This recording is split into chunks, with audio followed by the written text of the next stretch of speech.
Well, good morning, ladies and gentlemen. It's a pleasure to be here. My name is Bob Knott. I'm the Health, Safety and Environmental Manager at Addo Foods Poole Bakery. Just to give you some background to us before we get into the gist of what I'm here to talk about, the site opened back in 1937 and was a model pie factory back then by the Millers family. It was acquired by Kerry Foods in 1991. And in 2014, Pork Farms Group, as it was then, which is now Addo Food Group, took over the site, and the one in Spalding as well, as Kerry divested themselves of the savoury pastry business. It's a 22-acre site. Half of it's pretty much from reclaimed land. We're as close to the sea as you can get without a French accent. And we have up to 1,000 personnel. Obviously, there's some seasonal shift in that. As I said, we are a savoury pastry product, so sausage rolls, pasties, pies, and we are producing in the region of about 400 tonnes per week.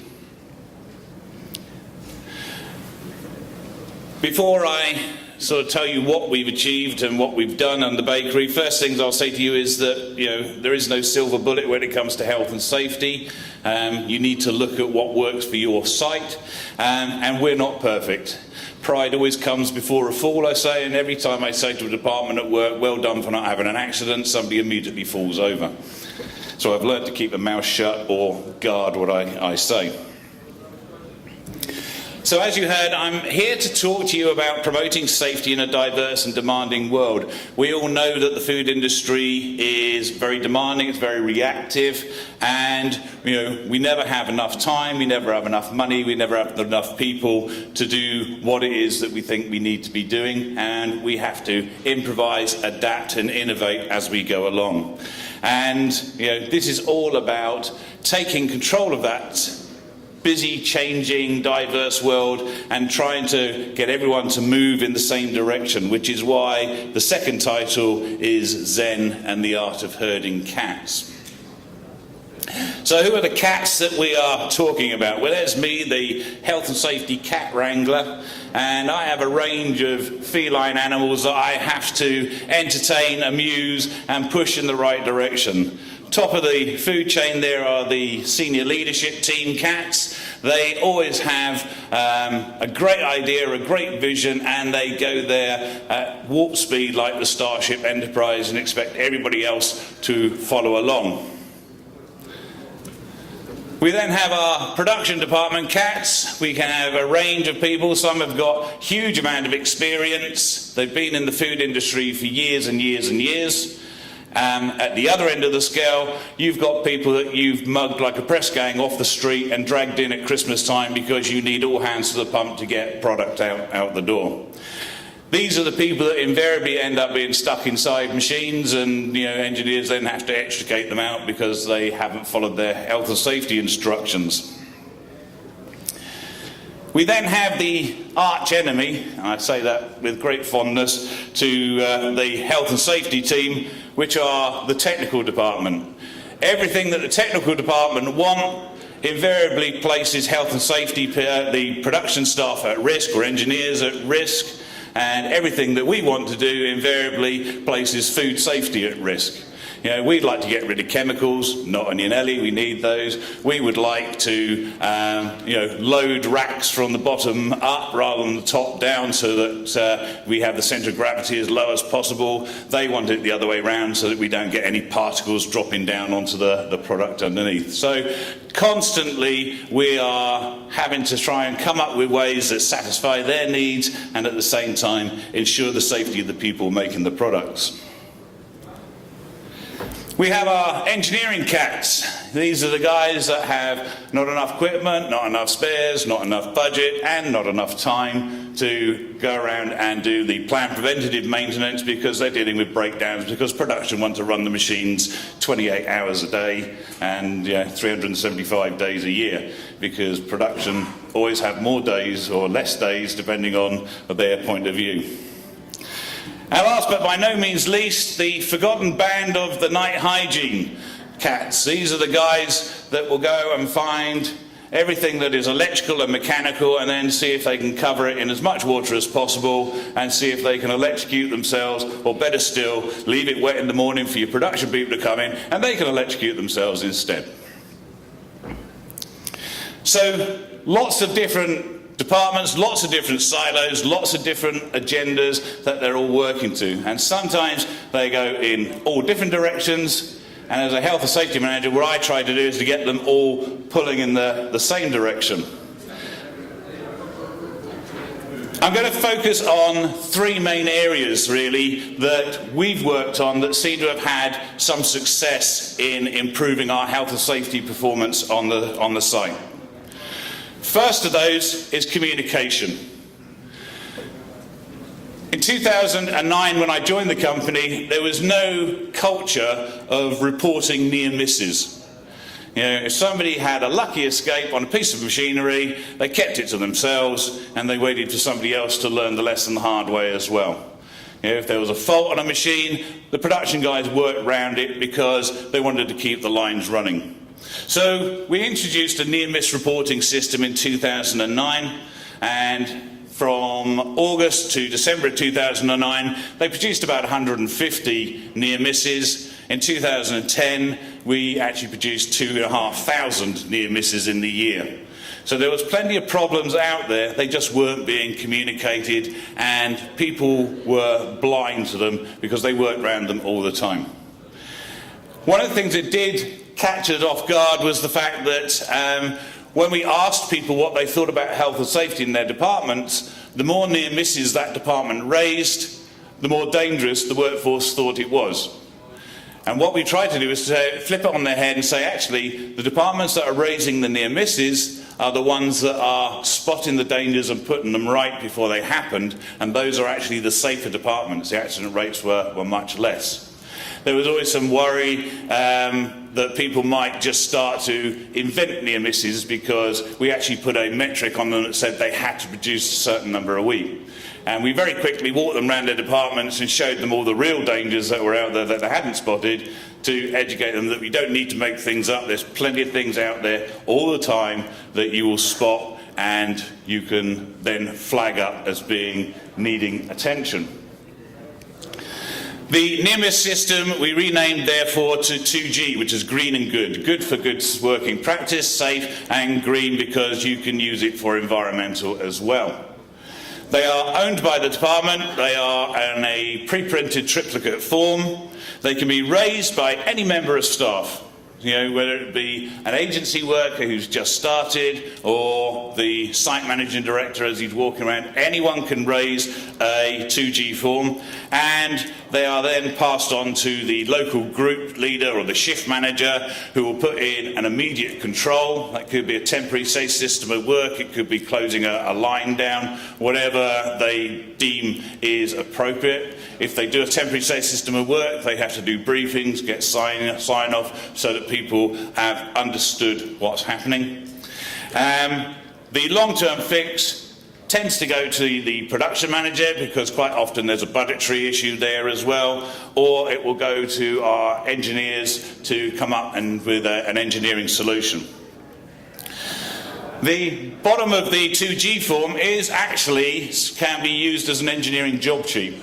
So when the engineering manager for that department gets their 2G form, they can actually assign who the engineer is, what they're going to do, and they can then document when that is completed. And once the job is done, an email is sent to me to say mission accomplished, and I can mark that near-miss form as being closed.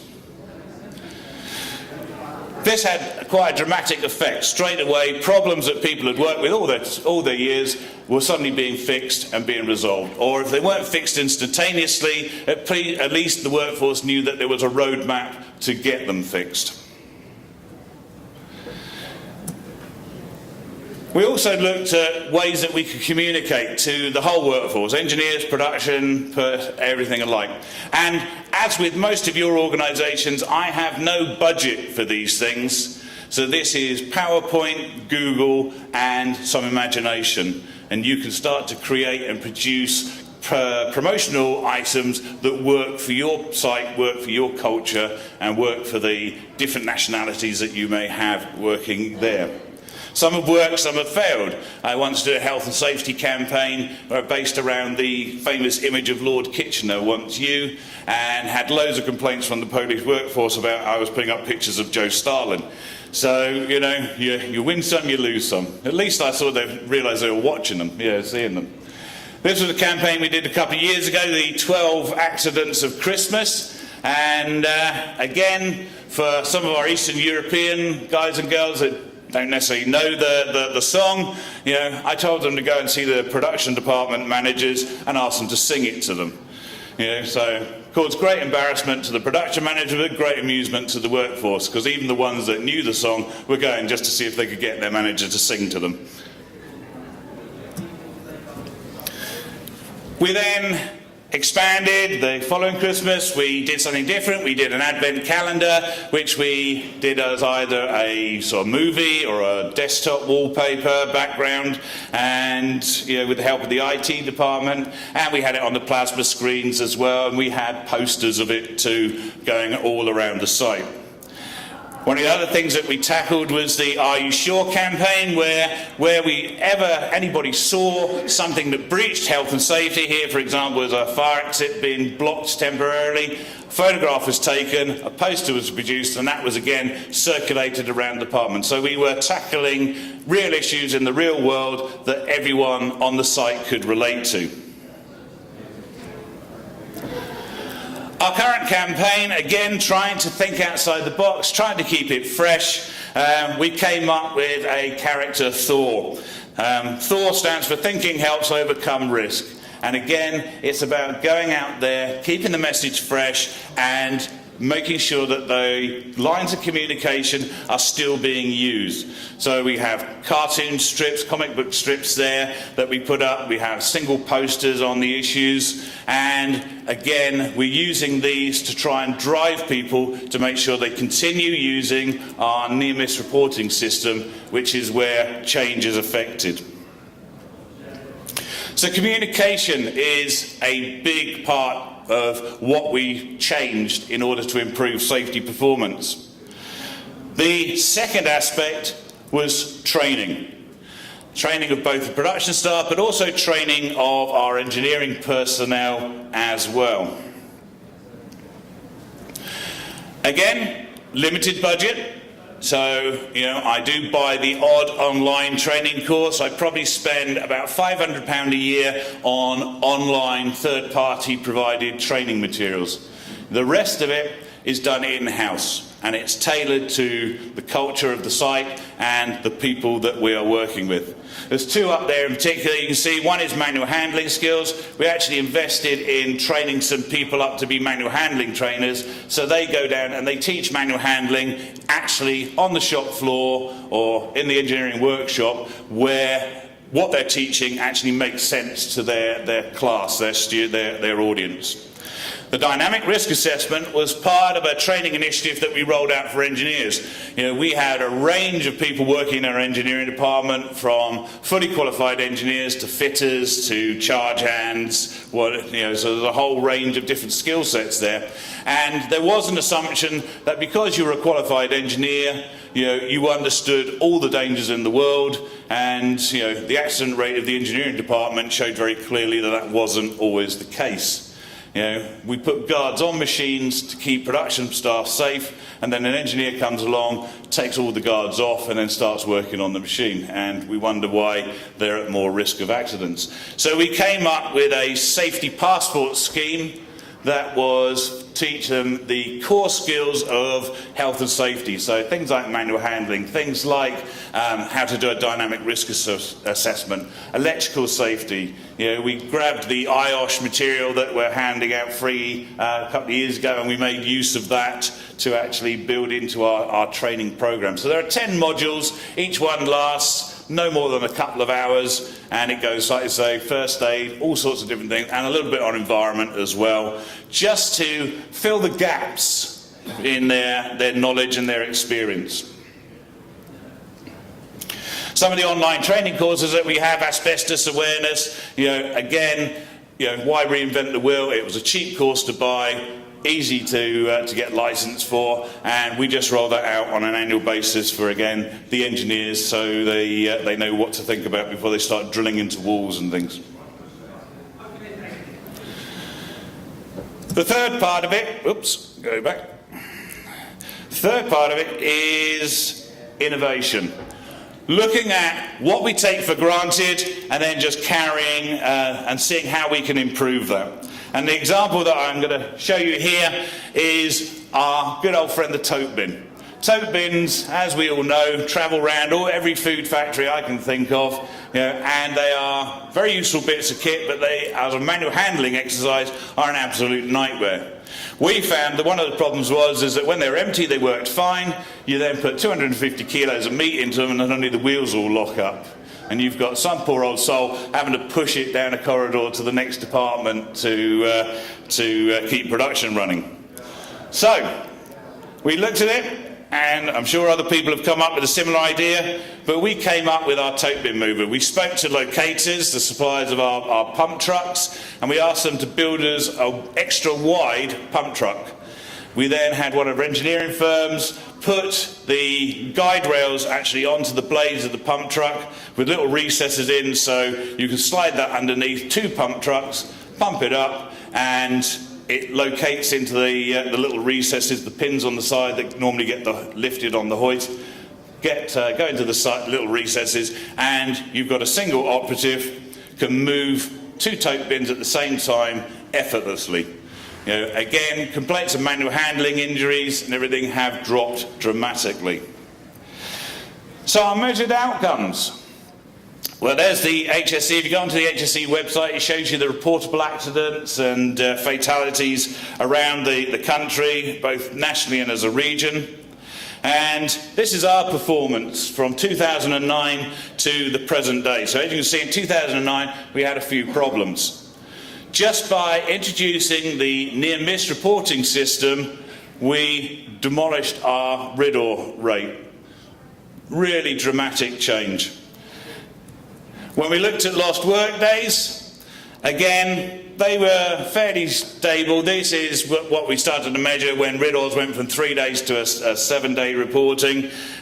We do live on the south coast, the sun does shine and the beach is very close, and you do get the odd member of staff going off, on the last day of their holidays or last day of their shift to have an extra long session down on the beach.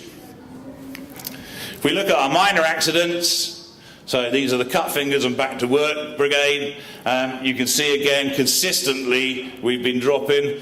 Interestingly enough, it did rise slightly between 2014 and 2015 when we changed from Kerry to Addo, and there were some worries and fears amongst the workforce as to what the future was for the site. But again, we're back on track and everything is going well. If we look at the number of near-miss forms that are being raised, you can see 2009 about 150 were raised, 2010 we had 2,500, and apart from 2013 where I think everyone was on drugs and just raised 2G forms about everything, we've stayed consistently between the 2,000 and 3,000 mark. And these are genuine near misses. These are things where they found an interlock doesn't work when they do their safety startups on their shift, or a panel's missing because the hygiene guys haven't put it back on, or it's fallen off. So these are real-time issues.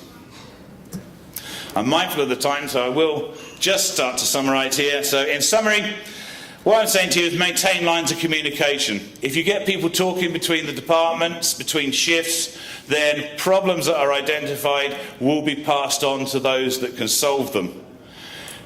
Keep your communications fresh as well. It becomes very boring, so health and safety can be a dry subject, so try and be innovative and keep the message going out there.